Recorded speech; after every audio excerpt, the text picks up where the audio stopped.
It's a beautiful day in the neighborhood, a beautiful day for a neighbor. Would you be mine? It is another lovely day in England. So, what do you do when you're stuck inside the house on a rainy day? You craft for charity. I will tell you all about what I've been working on this week in this episode of Doll Belly Knits.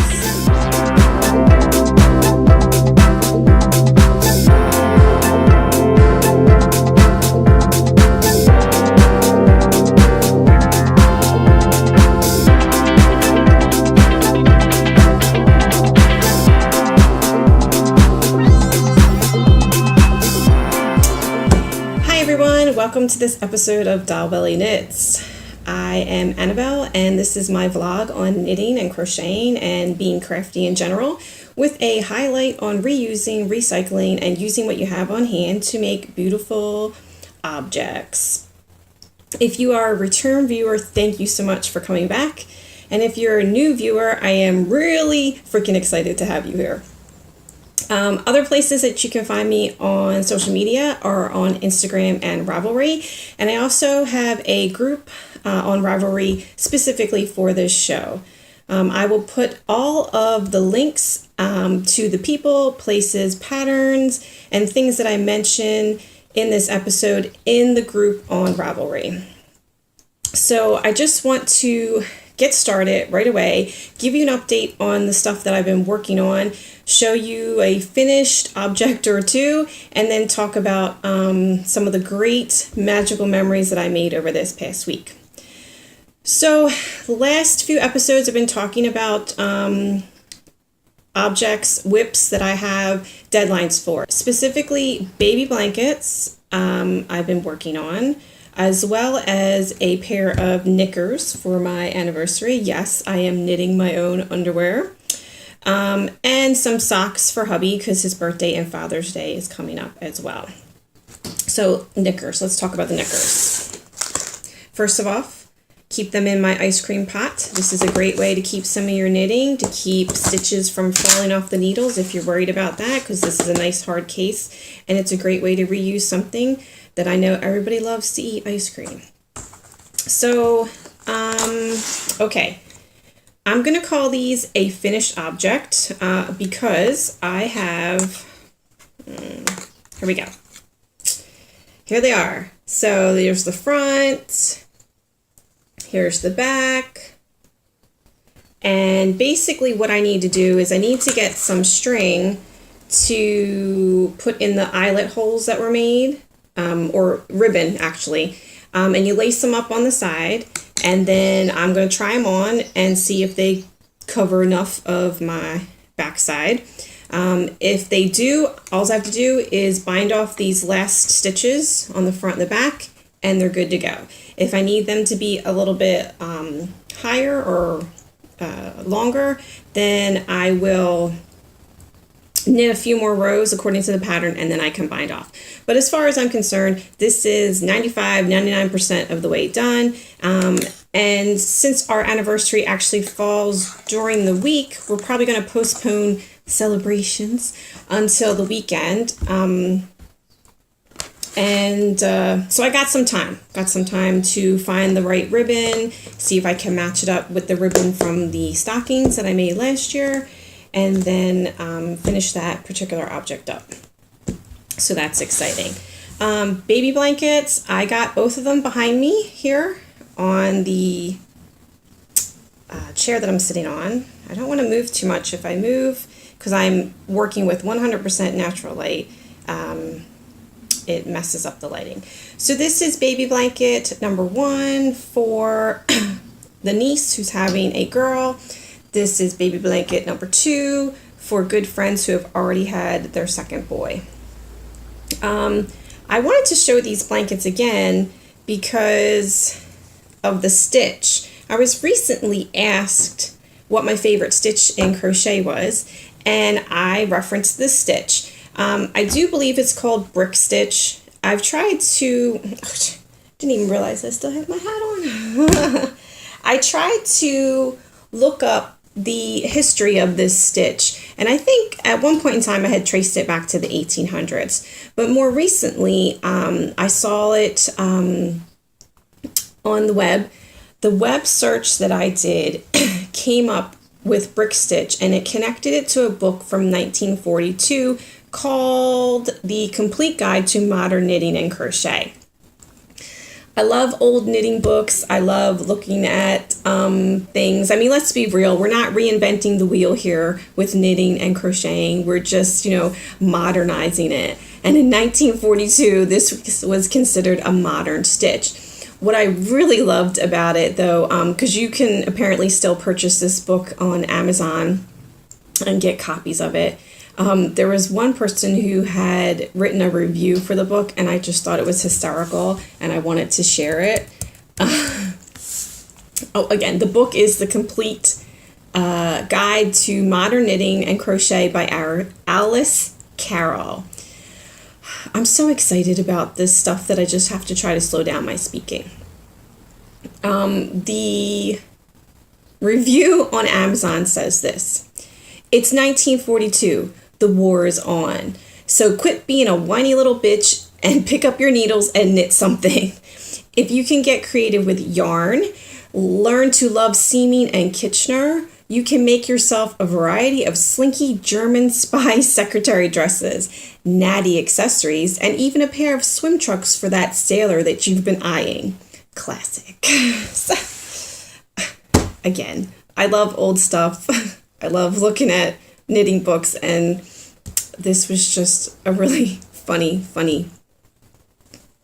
review for the book. So anyway, brick stitch is my favorite stitch. It's my go-to for crochet when I have to make blankets, especially in a hurry, because the way that I do the stitch is what some people maybe call end-to-end. I call it triangle blanket, where I start at the very tip and I work my way out until I'm happy with the width, and then I work my way back in. So those are the two crochet projects that I have on the hook right now, and they are both utilizing the same stitch. I have a third one that I've talked about in previous episodes. It is a blanket for a wedding, a friend who's getting married. Honestly, haven't touched that one. That's not till August, so that's just going to get pushed off to the side. Move that. And then there were also the socks that I was working on for hubby. I started them when I went on my trip. They were my airplane knitting. His birthday and Father's Day isn't until June, so I got time to work on those as well. In the meantime, yes, and my tentacula shawl. Haven't forgotten about that, but that too is off to the side until I can get through some of these other things that have more pressing deadlines. After saying all that, I'm going to start something new. Really excited. My friend Mel Brown, Crafting Podcast, she is hosting a knit along. And again, I will put links where you can find all this information if you want to join along. Basically, we're doing a knit along, and we're following a pattern called Bird of Fire by Sarah Wilcox. What is really exciting is that Sarah is going to take part in the knit along as well. So that is like perfect opportunity to test out a pattern and actually get input and feedback and to be able to talk to the designer directly. So I find that extremely exciting. Another exciting part for me of taking part of this knit along is the fact that I'm going to finally get to use a really pretty yarn that I've had in my stash since last September. It is this Easy Knits yarn. It is Dusted Dreams Siren Song, 75 superwash merino, 25% nylon. It is a fingering weight. I picked this up. I just saw it, had to have it. It was one of those things that a colorway that just screams to you. I saw this. I heard mermaid, So I was like, yes, I have to have this. So I've had it in stash and I've been trying to, think about what it is that I want to do with it. I saw this pattern, this bird of fire. It made me think of this yarn because birds of fire, I think phoenix, and then I was like, yeah, water phoenix. Like, I don't know. I just kind of went down this little pathway, but so I was like, yes, I want to use this for this particular pattern, but I needed a solid to go with it.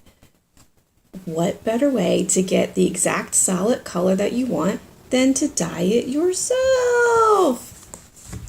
So again, Mel. She has been dyeing yarn recently, something that she's gotten into, and she's been encouraging me to give it a try. So I said, hey, why don't you show me how to dye a skein of yarn, and then I can use it for this bird of fire knit along. And that's what we did. So I will insert pictures as I talk about the process here. But it was so easy. I mean, like, easier than I expected to be. It probably was really easy because of the fact that I just used one color.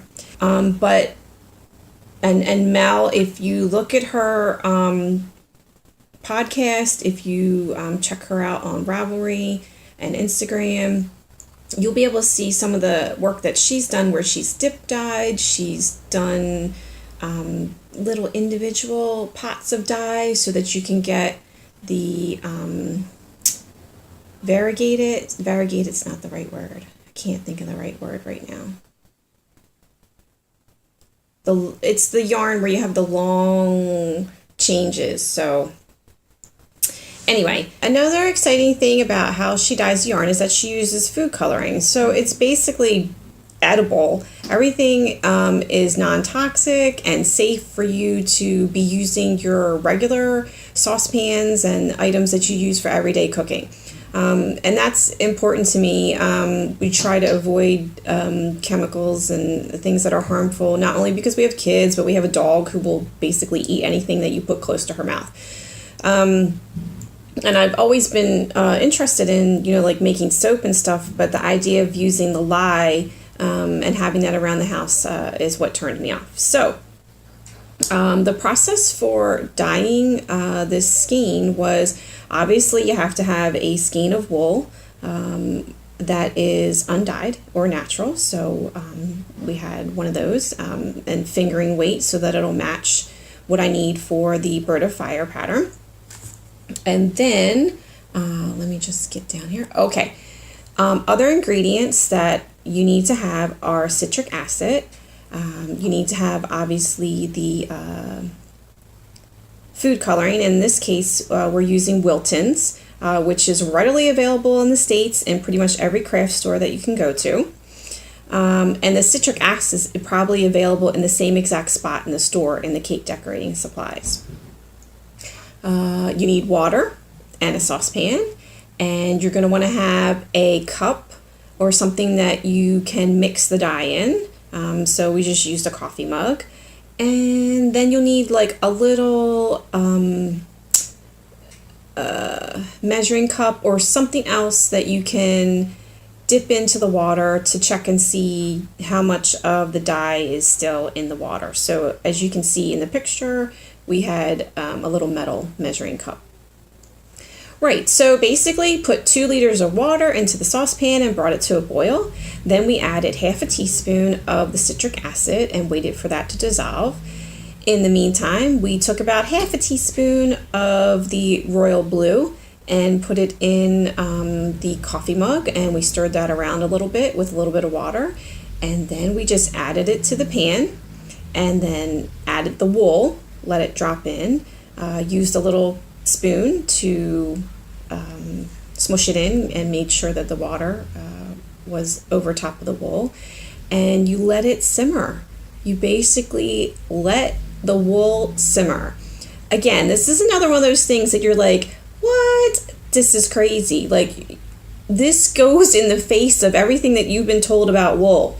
If you have a wool object, you're not supposed to put it in hot water, but it doesn't felt.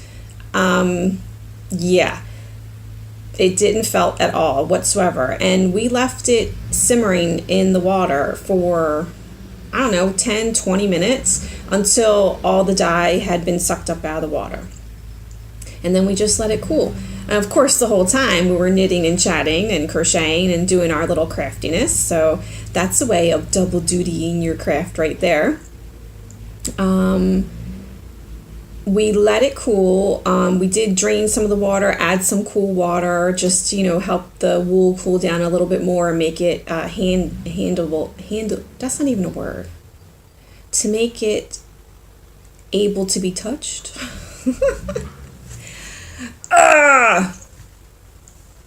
We added some cold water so that the wool would cool down faster and we could start handling it.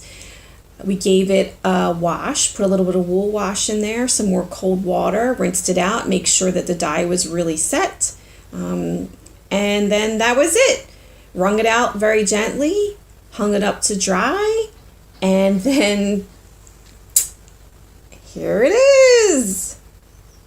I am so excited, super pleased with the color. Oh, excuse me. I am so excited, super pleased with the color. I think it's going to go really great with the easy knits, and it's definitely giving me the mermaid aquatic feel that I was going for. So if you are thinking about it, if you have been thinking about it, but you're not sure that you want to get into it, give it a try. It's minimal fuss, minimal supplies. Just go ahead, give it a try. And if you happen to try and dye one skein, don't forget to post your pictures on Instagram using the hashtag #DyeOneSkein. It was fun, and I'm super excited to use this in my Bird of Fire or my Water Phoenix shawl that I will be knitting in the knit along. I'll probably cast that on this weekend. Again, starting new things, even though I have deadlines to meet. Totally not meeting the deadlines. Right. I feel like a school teacher. Class. Okay. This is the part of the show that I like to call Magical Memories. And I have a lot to cover for this section. So hang with me because it's definitely going to be information that you want and can use for yourself in your own crafting. Basically, over the past week and a half, I've had a lot of interaction with charitable organizations. First, I went to a place that's local called the Cone Exchange. Basically, the Cone Exchange is an organization that was started by Betty's and Taylors of Harrogate. If you're from the United Kingdom, you know exactly who those people are. They are makers of tea, they are makers of coffee, they're very large conglomerates, and they are very well known. People flock all over to towns that have Betty's that you can sit down and have tea. But the premise of the organization is that one day a group of children visiting one of the factories, there was a child in the group that saw one of those cones, a cardboard cone that you would, have a whole bunch of like butcher's twine or string on. He saw that in the trash and he asked if he could take it home to make an angel out of it, like a tree topper or angel tree topper. And it really made those organizations think about, how do we use our trash? What is it that we do with our waste products and, things that we can't use in our business, but maybe are usable in some other way. And from that, the Cone Exchange was born. Basically, the organization is a really large hub that will accept and take waste products from large organizations like themselves, and then use them, reuse them, repurpose them for charitable means. I met with an individual named Chris. He's one of the full-time employees at the Cone Exchange. They have a storefront in which they sell some of the repackaged, repurposed products. And he also goes around and he gives talks about the Cone Exchange, and it helps bring awareness about their organization. So basically, like I said, they will take in waste from other companies and they will sort it and repackage it and sell it in the storefront. So after, having been back to the States, after having seen AC Moore and the large craft stores that aren't available to me here, I find this Cone Exchange, which is basically like a super craft store. I mean, it's small, but they have everything that you could want as a crafter. And on top of that, all the money is for charity.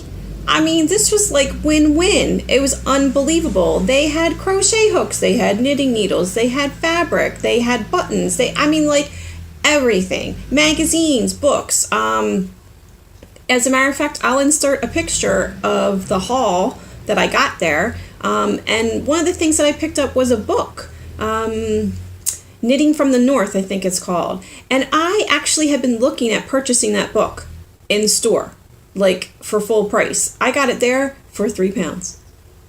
What? Yes, please. I will take more of that.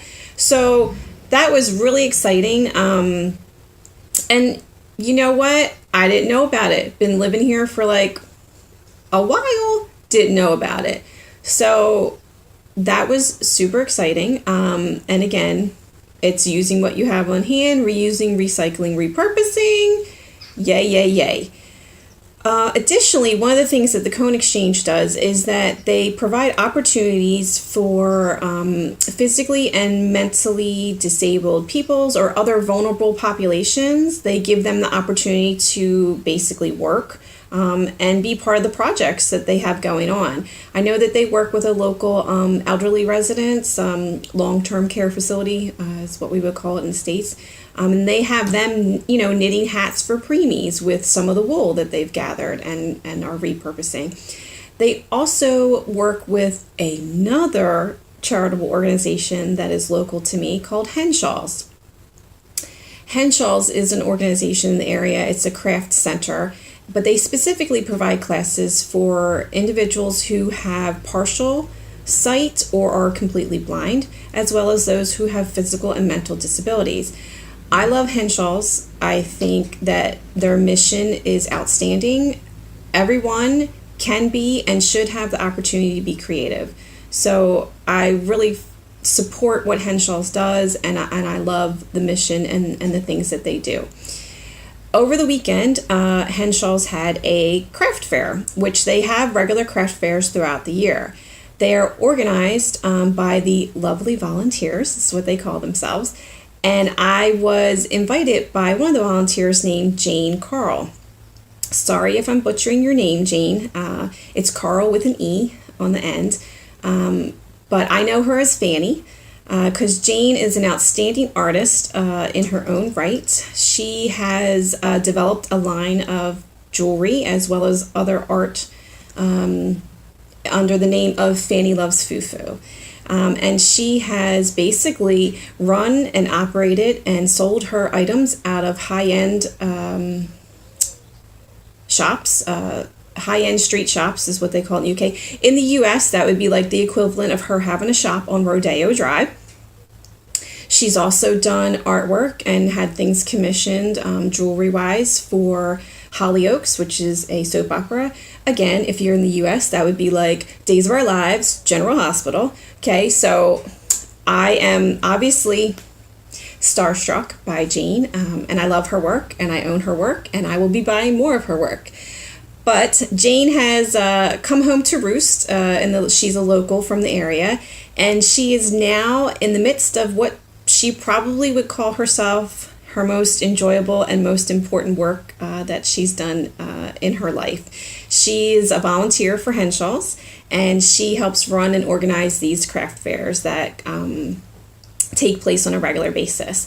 Of course, the crafters come, they sell their goods, and some of the proceeds, if not all the proceeds, I don't know 100% for sure, they go back into Henshaw's. So it's kind of like a self-sustainable little cycle that they got going on. And I went this weekend. I was actually invited by Jane to come and sit and knit or crochet and, basically be window dressing to get people interested and involved in maybe some crafts that they've not seen before or want to give a try but aren't sure. Mel, if you haven't figured this out by now, like me and Mel live like up the road from one another. She was invited, she came along, so Mel did some spinning, I did some crocheting and knitting. It was a lovely afternoon, and again, it's a lovely afternoon for a good cause, and I didn't really have to do anything but show up. So that was another great thing that happened over the week. This week definitely has been what I call Charity Week. Not only was there the cone exchange that then actually was related to the Henshaws, I became aware of another charitable push or front that is in the making. It's currently going on now. Fellow YouTuber Josh, aka Mr. Yarny Pants, he is collecting beanies and scarves for the homeless in the Tacoma, Washington area. And he's also going to be donating some of those scarves and hats to an organization called Fisher House. Fisher House is basically, I'm going to include the link so you can look at it yourself. But it made me think of Ronald McDonald House. For those of you probably in the States, you may be aware of what Ronald McDonald House is. I also, in my other life, when I used to work as a nurse, I worked at a cancer center, and we had something that was similar close by. It's kind of like a hotel or like a really large house that has rooms in it that allows people who have loved ones in the medical facility that is close to it. It allows them to stay close by to their loved one. Fisher House is specifically targeted for the military because it is right near a Veterans Administration medical center. So say that a soldier is injured or he needs treatment for something and they decide that he needs to go to the medical center up there. His family members can apply for it because there probably is a waiting list since they only have so many rooms. They can apply to stay there so that they can be close to their loved one. And it can be a real burden that if you have to go to a facility to get the care that you need, but it's not near your home, to have loved ones drive back and forth just to come and see you every day. So this really helps take some of that burden off. And again, it's for me, it's for the military, and I definitely use the word definitely a lot. I don't think that we do enough for our military families and for our soldiers. So this is something that speaks to me, and I'm definitely using definitely again. I'm on board with this, and I've already, again, who cares what deadlines I have? I went ahead and started it and finished a beanie in one day. This pattern is called the Ramble On Beanie by Gretchen Tracy. I fell in love with the pattern. That's probably another reason that I got a little obsessed and I couldn't put it down. It uses just knit and purl, but it uses knit in the row below. So it makes these elongated knit stitches that add variety to the pattern. So I enjoyed knitting it. I'm going to be knitting a lot more of them. I'm very excited to be able to participate in this knit along with Mr. Yarny Pants. And I will put all the information again on that in the show notes in the Ravelry group. Long story short, if you want to get involved in charities, you can. All you have to do is look around. There's most likely something that's very local. If not, we are all connected on the World Wide Web, and you can find something that you can participate in and send it along in the post. Just go into Ravelry, go onto Google, go onto YouTube, Instagram. It is not a problem to find an organization that speaks to you, speaks to your values, things that you want to be interested in or that you want to be involved in, and just get involved. You can be as involved as much or as little as suits your needs.